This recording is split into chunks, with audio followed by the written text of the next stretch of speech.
Good morning.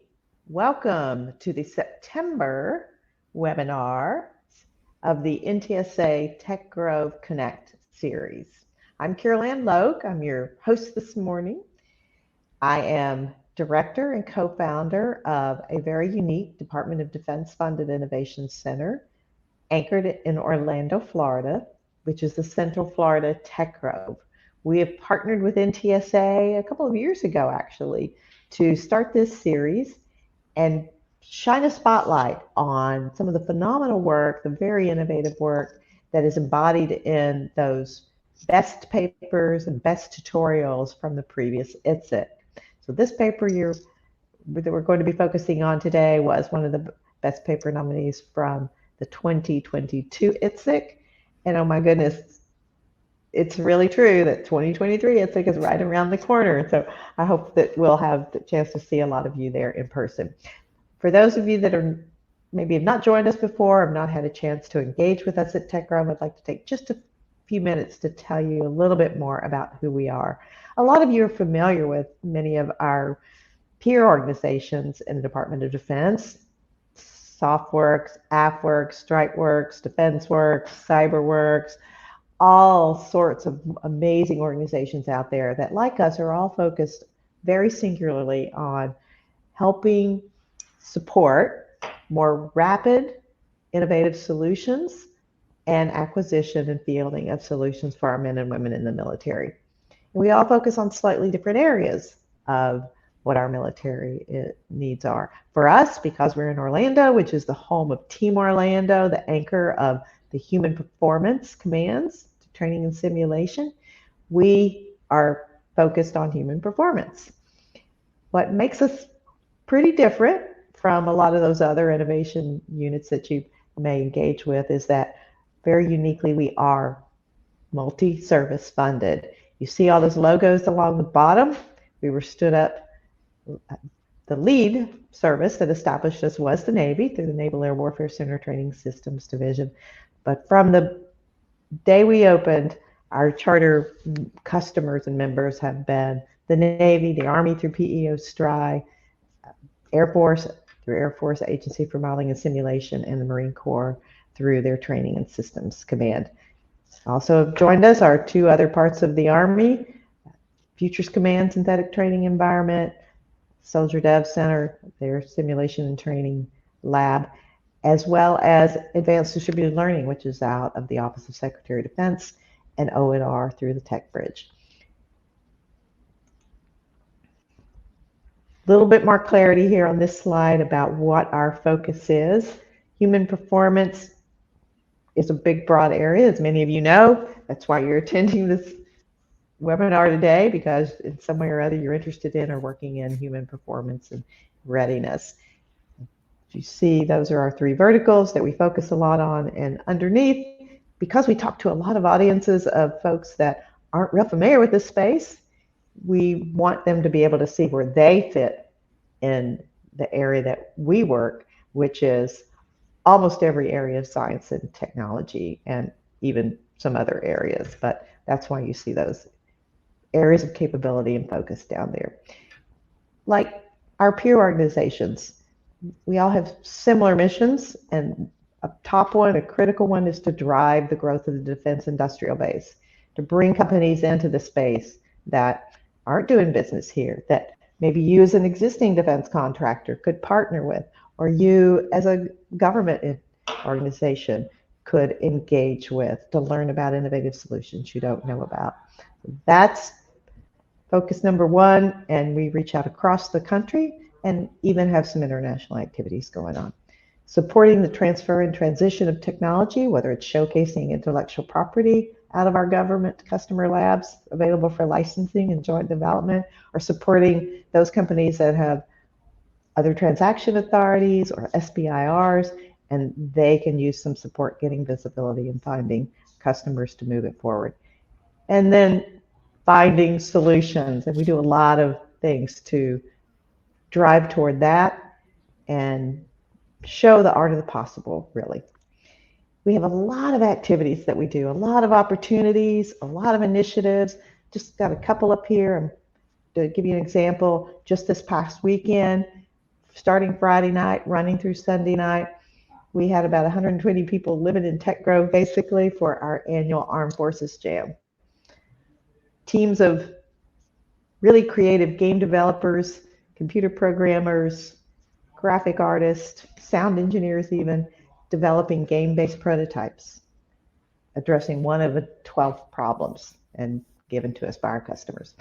Coming up next week, our Innovation Marketplace, which is a chance for, if you're a company and you're on today, we're full for this one, but the next one will be early next year, and it's a chance for you to come set up a table, exhibit, and have a chance to get some visibility to industry and government and other organizations here in the Orlando community.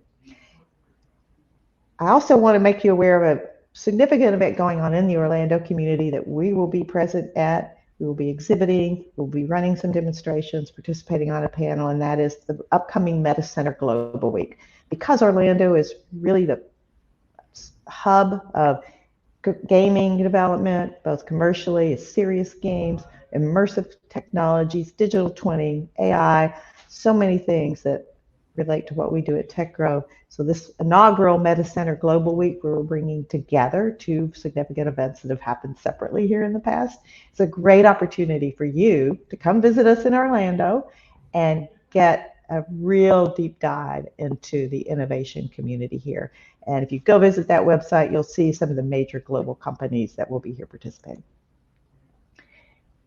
Go to our website, check out our events, fill out that contact us form so you will be in the know about opportunities and ways to engage with us. With that, we are going to move on to the reason we're all here.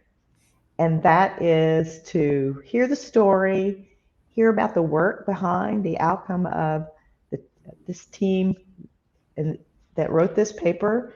And so I understand, Caleb, you'll be presenting at this year's ITSEC some updated picture of what you're doing in this area as well. But with that, I am going to turn it over to Caleb Vedral, so he can introduce himself and tell you a little bit about the story behind this work, and then go through a presentation. In the meantime, just one other note, housekeeping note, we do have a Q&A option for you to submit questions that I'll be watching those and trying to answer some of those. Many of you submitted questions ahead of time. Caleb will address some of those in his presentation. We'll try to get to as many of the others as we can. Also, watch the chat, because there are a few questions that some of you submitted that could really benefit from a bit of group conversation. I'm going to put a few of those in the chat as we go through, and really would love to see your opinion and perspective and thoughts on those. So Caleb, it's all yours. Thanks. Thank you so much. So my name is Caleb Battrell. I'm a PhD candidate at Vanderbilt University, working with Gautam Biswas as my advisor. The team that was involved with this particular project included me, one of our research engineers, Naveed Mohammed, my PI, Gautam Biswas, and we were very happy to be supported by the DevCom Soldier Center under the direction of Benjamin Goldberg. And so generally speaking, today I'm going to be talking to you about kind of automated assessment of team performance. And we do that using a technique called Bayesian learning analytics. But before we dive into kind of the technical details, let's talk about kind of training, right? So it's no secret that modern workplaces require complex skills. There's a variety of ways that you can characterize those skills, right? You could use KSAs, you could use cognitive, behavioral, affective, psychomotor, but generally speaking, all of those, no matter how you characterize them, fall under this umbrella, right, of training. And making sure that we have effective training to train these skills for these modern workplaces. But then the question becomes, right, how do we characterize effective training? And there's different ways that we can do that, right? So one of the models that we use is competency-based education, which, if you're not familiar, is a kind of a student-centered approach that focuses, instead of on traditional metrics like seat time, focuses on demonstratable mastery of competencies. So it's based on actual learning objectives and the students being able to demonstrate that they've mastered those learning objectives. We also work specifically with experiential learning. And so the experiential learning is a learning paradigm where we want to put students in front of real world exercises and exercises that mimic the real world so that they can kind of practice those skills and develop them so that they'll transfer well to the actual work environment what they'll be doing.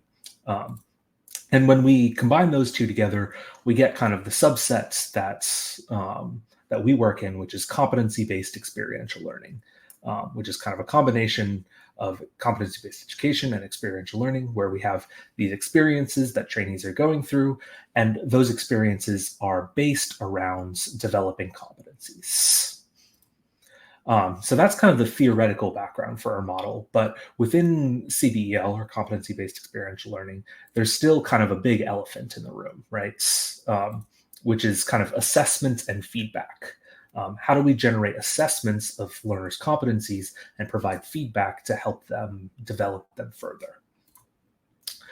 And that's where this work kind of comes in, is developing that assessment framework and that feedback framework. So let's take a quick look at kind of a high-level framework here, and we'll drill in deeper into each of these components, right? So generally speaking, it follows an input process output model, which is a common model that you might see for these sorts of systems. As inputs, we have first multimodal learner data. So that's actual trainee data that we're collecting from the environments. That could be video, audio, eye tracking, logs, things of that nature. But that data alone is not super meaningful, right? We need a model to be able to evaluate it. So that's where we also input a task context. And our particular task context is derived using cognitive task analysis, which we'll get into more in a second. Then we go to the process, where we have two kind of steps. We have activity recognition and hierarchical competency evaluation. I think we lost the slides. There we go. Activity recognition and hierarchical competency evaluation. So for activity recognition, we're taking that data and we're making it meaningful. And for hierarchical competency evaluation, that's where we're actually performing the evaluation of these competencies and actually doing the assessments. But then that's all in service, right, of support for the learning of the students, of the trainees, right? We want to support after action review by doing performance analysis over time and generating feedback for the trainees. So let's drill into each of these in a little bit more depth, right? So first we have multimodal learner data. So in this particular paper, we focused on a case study of trainees in a mixed reality environment. We used a particular environment here called the SAM-T, but the methods are designed to be extensible to any sort of environments across the LVC spectrum. In this particular... Could I just interject a question here? I know you explained it in the paper, but why did you pick mixed reality? Yeah, sure. So mixed reality is a really interesting sort of training paradigm because it combines some of the physical and psychomotor elements that we want to be training. The soldiers can actually move around in the room so that we have that sort of psychomotor and cognitive fidelity that we want, but it allows safety and repeatability, right? So within the mixed reality environment, it's based off a simulation. So we're not using real live fire weapons, which can be dangerous for new trainees and expensive.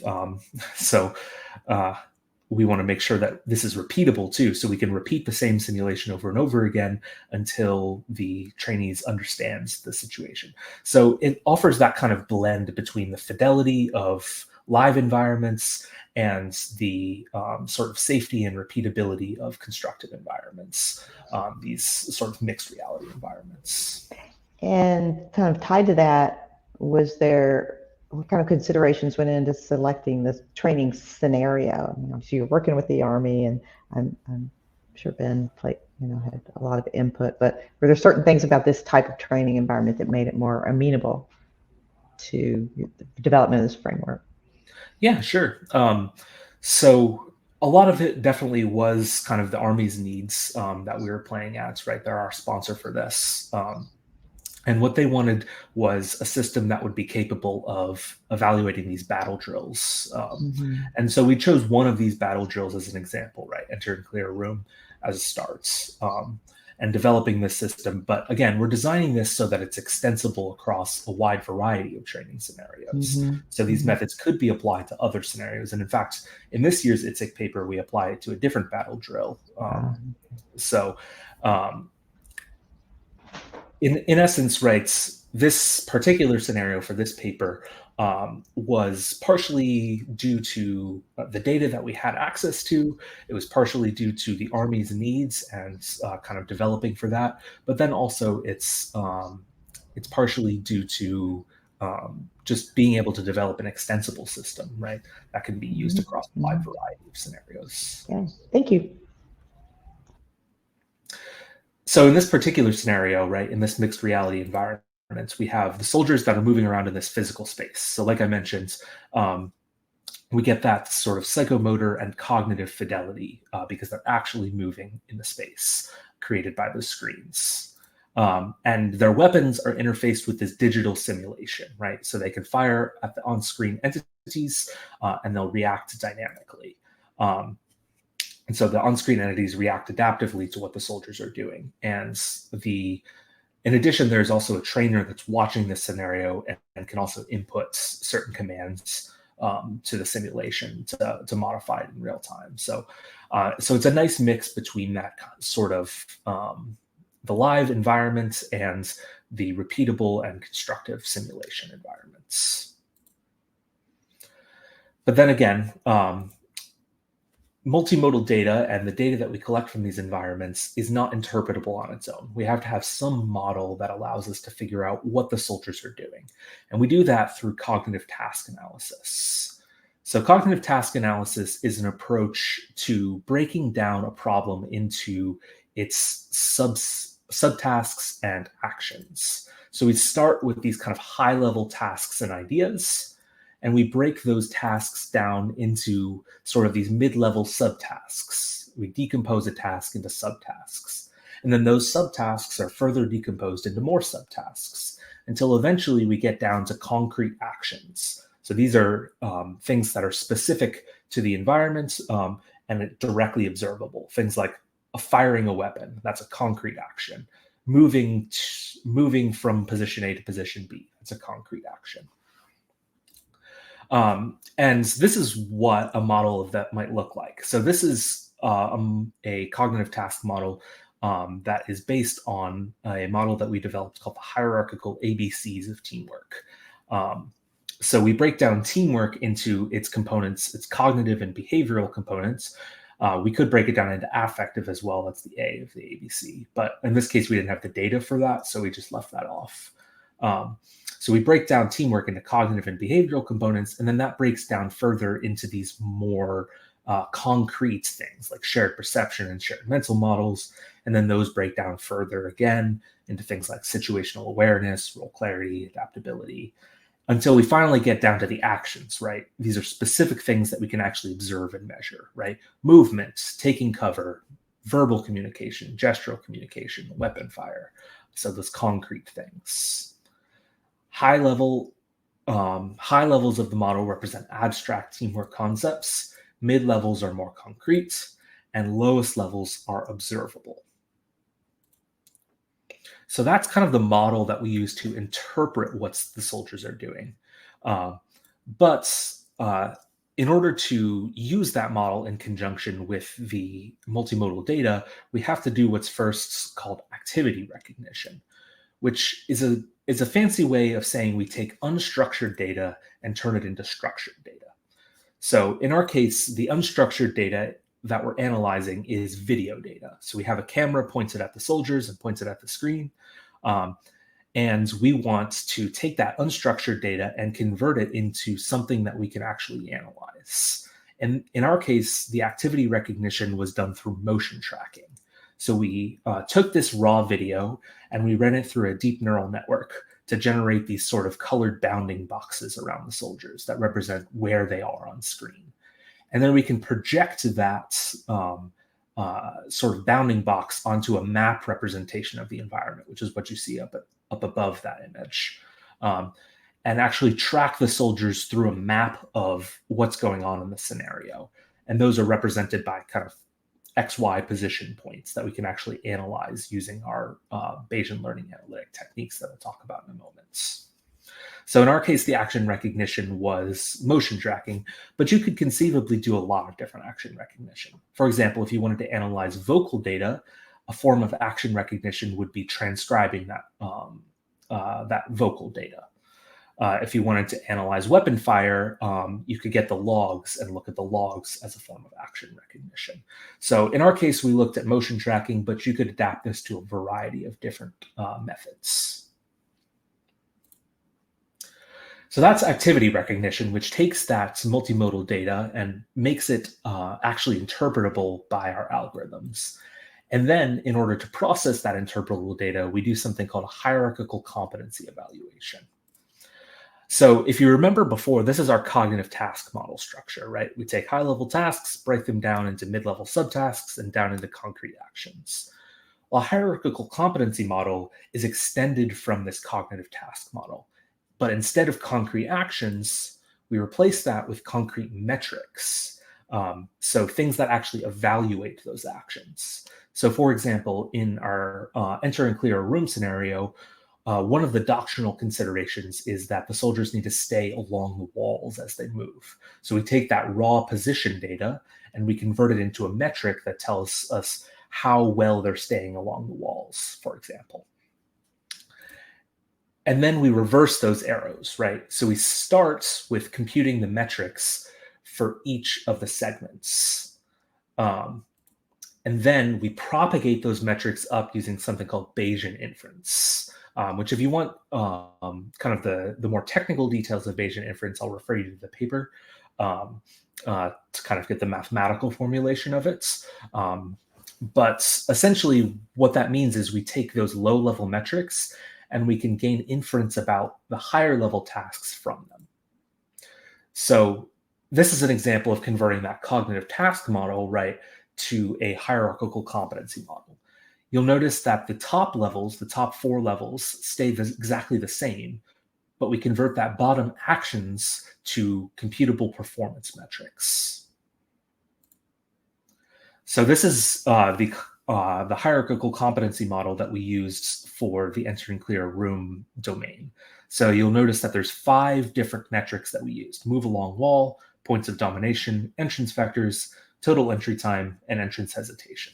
Now you could conceivably come up with lots of different performance metrics, but these are just 5 that we used for this particular case study that we were able to compute from the motion tracking data. And what happens is this follows the same structure as the cognitive task model, right? The lowest level is performance metrics, the mid levels are concrete teamwork behaviors, and the high levels are sort of abstract teamwork behaviors. And sort of what happens is we have a few mathematical representations in this model. The connections represent conditional relationships. So we might say something like, cooperation is conditionally dependent on their performance on backup behavior, or backup behavior is conditionally dependent on their performance on entrance vectors, total entry time, and entrance hesitation. So those connections kind of create that way to propagate up the model. In addition, we also have prior probabilities at each node in this graph based on the prior experience of the team. So we might say, for instance, that cooperation would be really high for a team that's trained together for many years, but it might be pretty low for a team that's right out of basic training, right? So we can encode that into the model using what's called prior probabilities. And then essentially, we start with computing the lowest level performance metrics, and then we follow these arrows up the model. So we can say entrance hesitation is connected to backup behavior and task comprehension, right? So we propagate the score for entrance hesitation up to those two. And based off of all these arrows, we can get an approximation of their performance on these unobservable high-level concepts based off of these observable low-level concepts. So if we take backup behavior, for example, we can compute backup behavior as a function of their performance on entrance vectors, total entry time, and entrance hesitation. So that's kind of the process of computing these metrics, but then that in itself is not super useful. We want to convert that to something useful for the trainees and for the instructors and for support for after action review. And we do that by looking at performance analysis over time. So this is an example of what that might look like. Now, this is a pretty complicated graph, so let me break it down a little bit. Basically, what we've done is we've taken raw scores and converted them, discretized them into three categories. We say a trainee can be below, at, or above expectation. And that's red, yellow, and green. You could come up with different ways of representing that, but that's just the way that we did it. In this case, because it follows the paradigm of the generalized intelligent framework for tutoring, which is where we actually implemented this. So we discretized those into those three categories. And we can see kind of, right, each of these horizontal rows represents one of the competencies that we're evaluating. And each of the vertical slices represents a single iteration of the training. So each run of the training drill. And we can sort of see this pattern, right, where it's a little bit noisy at the bottom, but as we go up the levels, we can kind of see that performance progression improving as the day goes on, right? So we have going from red to yellow, going from below expectation to at expectation. And there's a good question in the chats about how is expectation defined and quantified, right? So in this case, we talked to sort of domain experts, subject matter experts, to develop some sort of threshold for those models. So based off of basically our performance scores are ranged from 0 to 1, and we thresholded those to put them into the competency buckets and those expectation buckets based off of our conversations with subject matter experts. Eventually, what we'd like to do is take a wide variety of data and learn what those thresholds would be based off of the performance of those soldiers. But we didn't quite have enough data for that at this point, so it's based off subject matter experts at this point. And we can do this for both teams, right? And I'll get into a second what that means, but we can actually highlight the differences between these teams, which is really important. And there's kind of three major themes that emerge from doing this performance analysis over time, right? One is that both teams improved as they trained. This is what we'd expect, but we can see it through the data. The second thing that's important is we can highlight the strengths and weaknesses of each team to kind of develop a personalized training approach. And then finally, we can also demonstrate when training should be stopped or changed based off of plateaus in performance. So let's get into each of these points in depth. Caleb, before we move on, just in context, one of the questions that one of our participants submitted was, is the rate of team performance the right or best metric? There's That's team, a really good there's question. Yeah. Rate of improvement isn't necessarily the be all end all, right? Mm-hmm. Because different teams are going to improve at different rates.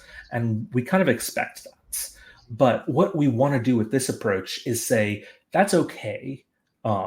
It's okay for teams to improve at different rates. But what we really want to do is personalize the training. So we say, all right, this team needs X number more training sessions because they haven't quite reached at expectation on this particular metric. And we can focus the training on those particular metrics that they haven't reached that threshold for at expectation yet. So we can tailor the different exercises that we're doing to the particulars of a team. So we're not necessarily saying this to be prescriptive of every team has to train at the same rate and every team has to reach this exact threshold, but more of we want to take the results of how a team's performing one day to inform how they should be training the next day. How might the results of this type of analysis be used to change the composition of the team? Because Yeah, it's more personalized analysis, you may find that you got the wrong person in the wrong seat on the wrong bus, right, for this team. Yeah, that's an interesting question. So in this particular study, we were focusing on team level performance metrics, right? So evaluating the entire team. But you could conceivably do something similar for individualized performance metrics as well and say, hey, this person isn't a great fit for this team, or this person needs a little bit more training before they're ready to be on this team, or things like that. And it would just be a matter of developing this at a personal level, at an individual level, rather than an aggregate team level. Thank you. There's another question in the chat here. For the Bayesian network, how did you determine the prior probabilities for the nodes at each level? Are they learned or arbitrary? And that's another really good question, right? Again, we'd love to learn this from the data eventually, and really have an understanding of this based off of a large quantity of teams training on these drills, and really understanding based off of how long they train together and their performance, what those thresholds are for prior probabilities. In our case, we didn't necessarily have the data to actually learn that. So we, again, consulted with the domain experts and tried to convert their kind of interpretations of how long a team normally trains together before they're ready into those probability thresholds for those prior probabilities. So eventually we'd like to learn this from data, and it's definitely possible to learn it from data if we have enough data. But for now, it's based off of subject matter expert opinions. So let's get into each of these kind of three major themes in a little bit more depth. So first is that both teams trained throughout the day, or improved as they trained throughout the day. So you can kind of see that in the general trend of this graph, right? It's a little bit noisy at the lowest level of these exact performance metrics. But as you go up to these higher level metrics, we can see that general improvement of going from below expectation to at expectation, or at expectation to above expectation. And so we sort of get this progression over time. And if we want to look at more quantitatively what's happening, we can actually look at the probabilities of each of those states, right? The probability of below expectation, at expectation, and above expectation. And we can see that as the team trains throughout the day, the probability that they're at expectation goes up, and the probability that they're below expectation goes down. So exactly what we'd want to see, this progression of the team going more and more towards at expectation. And then what we'd expect to see is that eventually this at expectation is going to reach a point where it's going to sort of level out, and then the above expectation will start to increase. Again, we didn't quite have enough data for that to see that pattern, but that's kind of what we'd expect to see from a theoretical perspective. The other thing is we can highlight the strengths and weaknesses of each team by using this method. And that goes into this kind of personalized training point of view, right?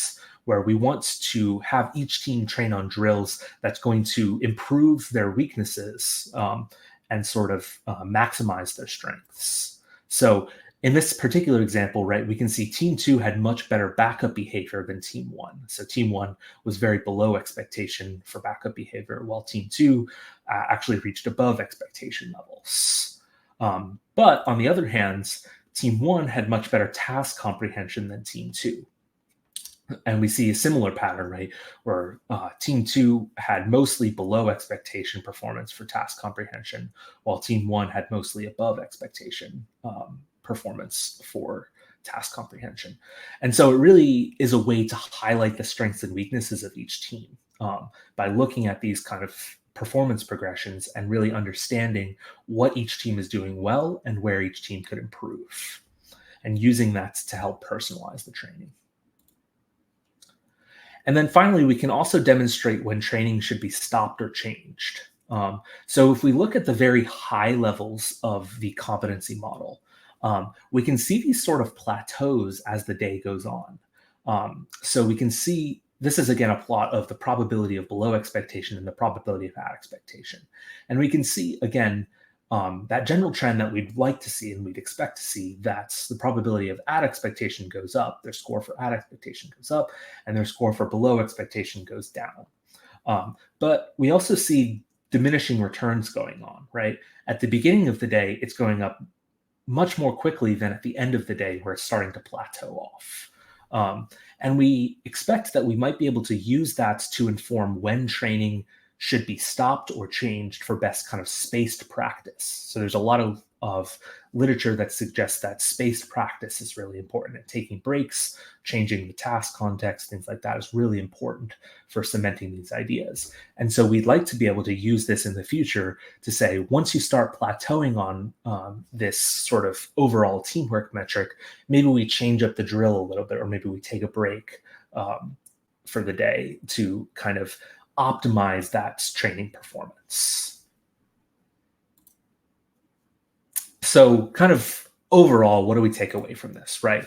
One really important thing is training session personalization. And I know I've mentioned this several times already, right? The next session can be tailored to the concepts that are still below expectation. So we can take a look at where a team is doing well and where a team is performing poorly, and we can tailor the next day's training and the exercises that they're going to be doing to really help with those particular skills and reinforcing those particular skills. And then again, we can also look at best spaced practice and best practices as far as that goes by looking at those plateaus in the competency. We also want to be able to support after action review with this. So evaluations results can be given to instructors and trainees to help support discussion during AAR. And we actually have a prototype in progress for this. If you go to, if you're familiar with the Generalized Intelligent Framework for Tutoring, GIFTs, then you might be aware of the GIFT Symposium. And if you look at the proceedings from this past year of the GIFT Symposium, you can see an example of this prototype. But basically what we're doing is we're taking these graphs and these results, and we're generating feedback based off of it in order to really help support discussion during after action review. So we can say things like, hey, during most of the day, you were pretty good on this particular competency, but during a few drills right here, you were below expectation. What was going on during that particular segment? And really supporting that discussion.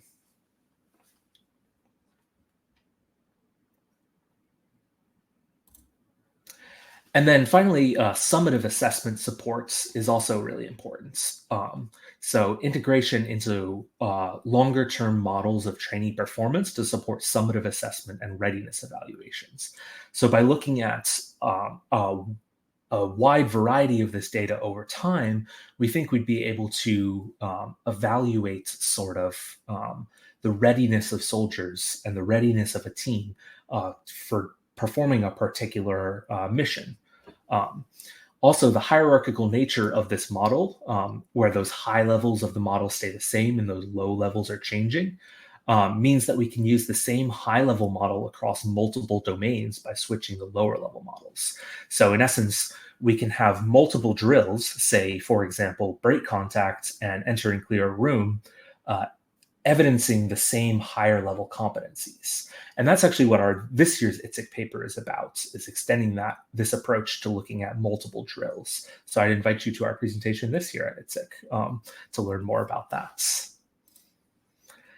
And then finally, these sort of techniques are being integrated into the Army's Generalized Intelligent Framework for Tutoring, GIFT, I mentioned that, and directly informing the new STE Experiential Learning for Readiness data strategy. So these techniques are actually being implemented in the Army, in the Army's kind of training strategy approach. So we're really excited to see where this work is going in the future. And I know there's some questions, so with that, I will turn it back over to you, and you can kind of moderate the questions. Yeah, thank you so much, Caleb. Great presentation. couple of questions in the Q&A. One was about how you vetted the domain experts or subject matter experts for this exercise, this work. Yeah, sure. That's a really good question. We tried to get a wide variety of subject matter experts and kind of combine their sort of opinions about these sort of things, because we know that opinions of subject matter experts can differ. So we tried to get a wide variety and kind of aggregate the common themes among them.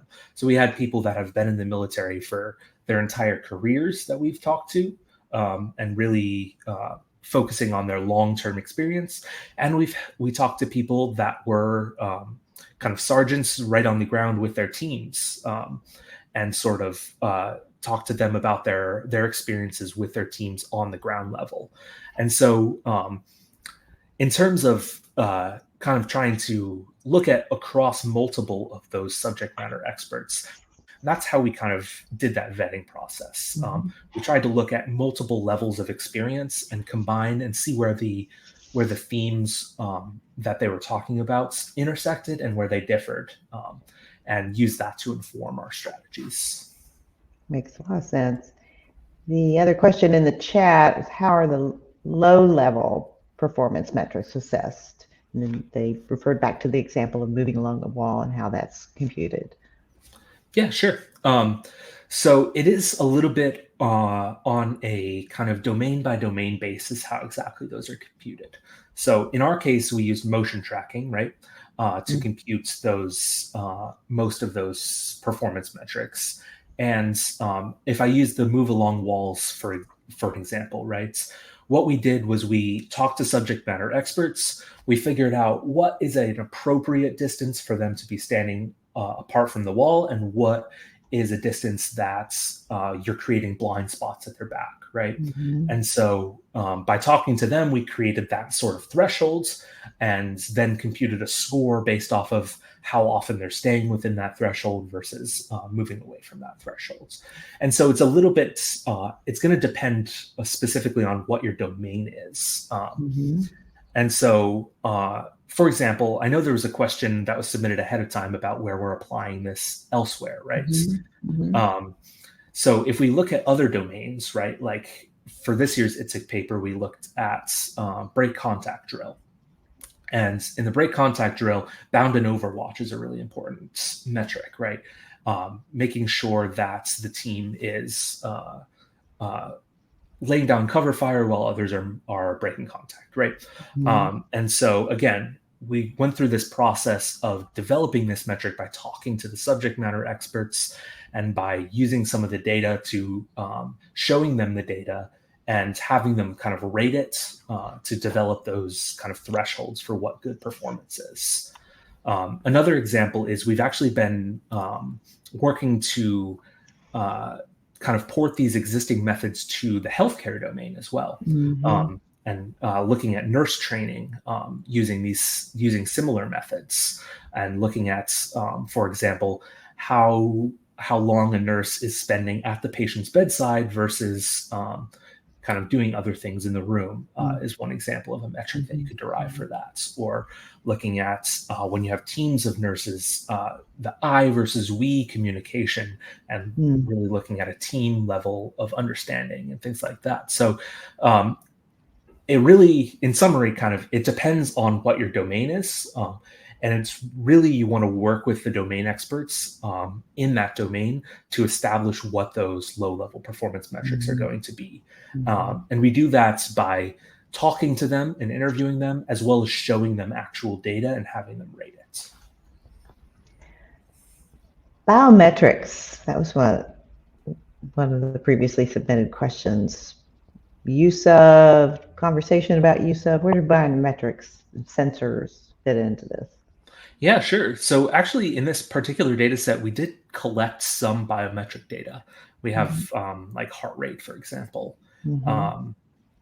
And we have some preliminary investigations into this based off of some prior literature that suggests that these things could actually be used to help evaluate sort of competencies, especially at the affective level. right? How stressed are the soldiers Mhm. during this training drill? And does the content of the training drill affect their stress levels, or is it consistent across the drills? So stress is a really important one that we're trying to evaluate with these with biometric data. But I'm not an expert in biometric data for sure. We think there are kind of a wide variety of other things that we could get from that, though. Mhm. Thank you for that.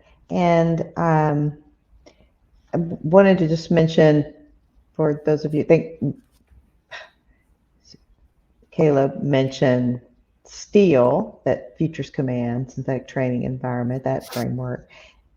The August Tech Connect webinar, for those of you that might have missed it, but it is available on the NTSA website, the recording of that. And it was really all around enhanced architectural learning within that STEEL framework for Futures Command. That one was also supported by Dr. Ben Goldberg from the Soldier Center here in Orlando.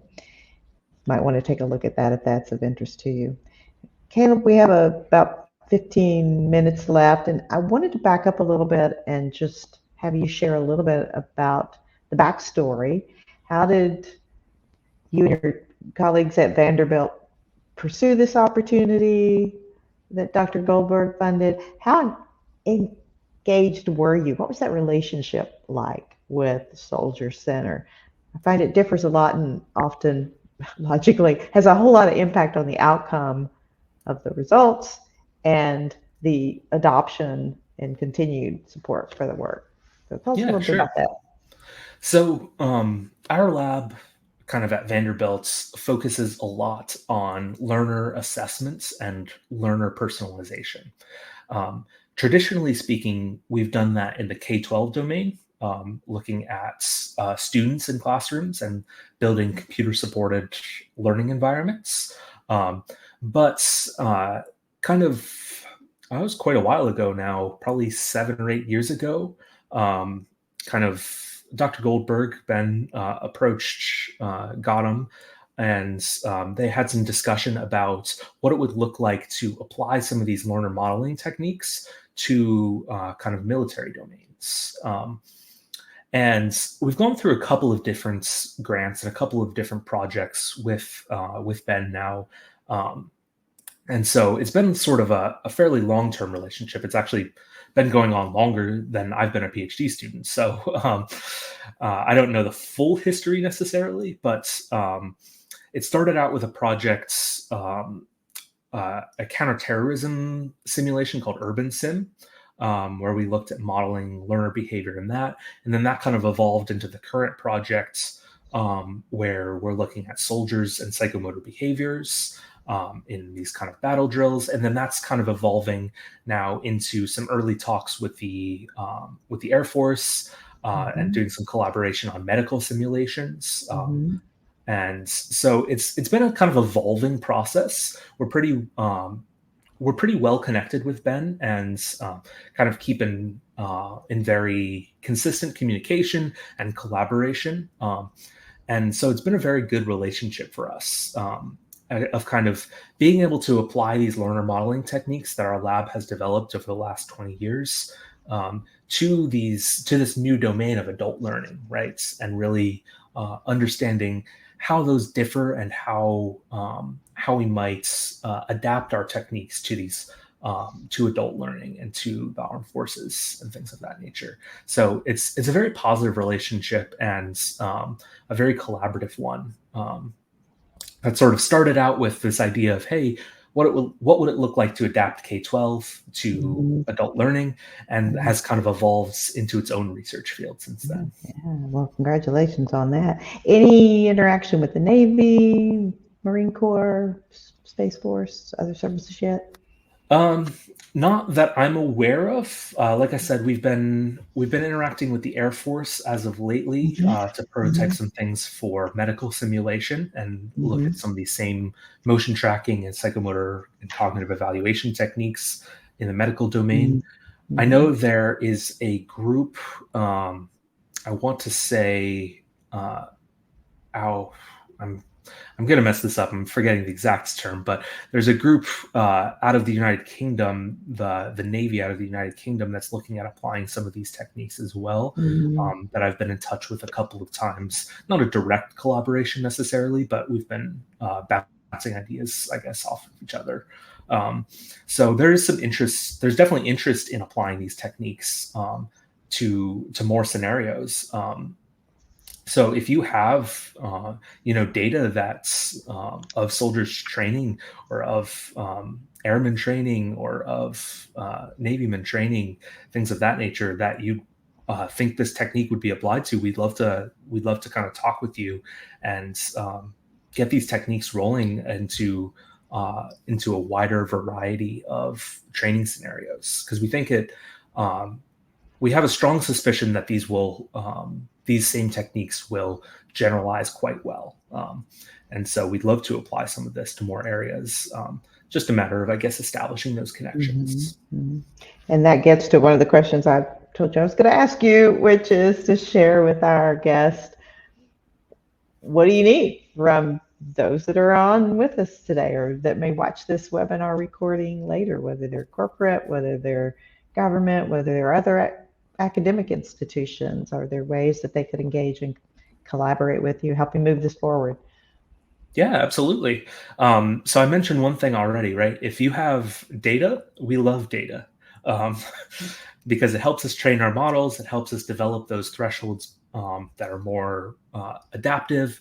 It helps us to make sure that these methods are generalized. So if you have data or have connections to sort of adult learners that can do some of these training exercises, that's a great way to collaborate. In addition, we'd also love to expand this beyond just motion tracking, right? So my expertise is computer vision and doing that motion tracking work. But if you have some experience working with bioharnesses and sort of bio data, that would be a great way to expand. Looking at speech data would be another great way to expand. So if you have expertise in those areas, we'd love to collaborate with you. And then lastly, a little bit more selfishly, I'll be graduating soon, hopefully. I was going to ask you that too. I want everybody to know, when are you going to be available? I'll hopefully be graduating next summer, working on my dissertation right now. So if you have job openings, I'd love to hear from you. We are all about supporting the workforce pipeline here at Tech Grove in a lot of ways. So, yeah, thank you for answering that before I ask. I do have one other line of conversation here in our remaining minutes here. I may have missed it, but this is the first conversation I've had in a while where AI has not been thrown out there multiple times. Why is that? Are you using it, not using it? Is it just becoming almost not ubiquitous, but it's just how the analytics are done? Tell me, let's talk about AI for just a minute. Yeah, sure. I mean, these techniques are an AI technique. Right. I just didn't use that term necessarily. But Bayesian learning analytics, which is what we're calling this, is an AI technique. And so the motion tracking that we're doing is an AI technique. So it's certainly prevalent throughout all of this work. Lately, what's been in the news and things like that is definitely more like LLMs, large language models, and language-based AIs. In our kind of K-12 work and our other nursing work, we definitely are leveraging LLMs to look at speech data. It's a little less relevant for psychomotor skills, which is what we were focusing on in this particular work. But it's definitely something we're aware of and actively pursuing. So I guess the long and short answer, right, is this is AI. It's just not necessarily the AI that's been making the news as of lately. That's exactly the point I wanted to make, because I think all of us on here, we're used to hearing that word thrown around, and sometimes it's not a new shiny thing, right? Just like for those of us who've been in the DoD training and simulation world for a long time, the metaverse is just the evolution of what's been going on for decades, right? So, yeah. All right. Any questions you'd like to ask of our guest here in the last 5 minutes, Caleb? That's a good question. I guess if there's sort of, I guess you kind of put the question that I'm mostly interested in the chat earlier, right? Like, where do you see that personalized training analysis is going in the future, and how can we as researchers help to pursue that direction that's most interesting to you all that are the stakeholders in these sort of areas. Feel free to throw some comments in the chat, folks, about your thoughts on that. And while you're doing that, I will address one of the questions that came in about the webinar. If you didn't see the answer, it is being recorded. Just as I mentioned about the August webinar, all these are recorded and they are available on the NTSA website. And you go to events and go to the archived events, past events, and you'll see all of the Tech Grove recordings, all of the NTSA webinar recordings on there. So in case you missed one or want to go back and view it again. All right, looks like you're going to have some follow-up communication here, which means, Caleb, might be a good idea for you to put your email in the chat so folks can reach out to you. Yes, let me put my email here.